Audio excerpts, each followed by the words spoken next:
Hi hello welcome to our Telugu entertainment. ఇంతకుముందే Bhakta Kannappa teaser అయితే మనం చూసినాం. ఈ టీజర్ని చూసినట్లయితే ఏమాత్రం ఒక ఇండియన్ సినిమా చూసినట్టు నాకైతే అనిపించలే.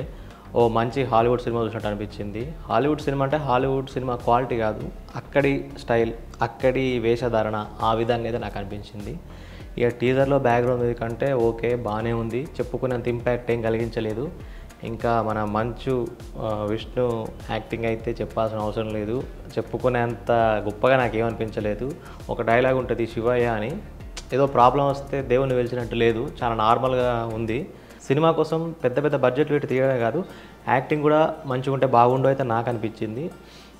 ఇక ఈ మూవీలో క్యాస్ట్ విషయానికి వస్తే ఇందులో మంచు విష్ణుతో పాటు ఈ టీజర్లో అక్షయ్ కుమార్ ఉన్నాడు, మోహన్ లాల్, కాజల్ అగర్వాల్, శరత్ కుమార్, ప్రభాస్ ఒక స్పెషల్ క్యారెక్టర్ చేస్తుండు.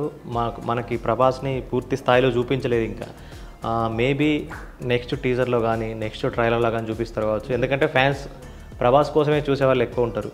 సో మేబీ అందుకనే ప్రభాస్ని పూర్తిగా రివీల్ చేయలే ఈ టీజర్లో. సో అదన్నమాట.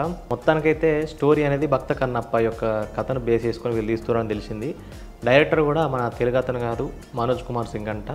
సో బాగానే ఉంది, కానీ నాకైతే తెలుగు నేటివిటీకి దగ్గరగా ఉన్నట్టు అనిపించాలి ఈ టీజర్. మేబీ తర్వాత మూవీ ఏమన్నా మన తెలుగు నేటివిటీకి తగ్గట్టుగా ఉంటుందేమో నాకు తెలీదు.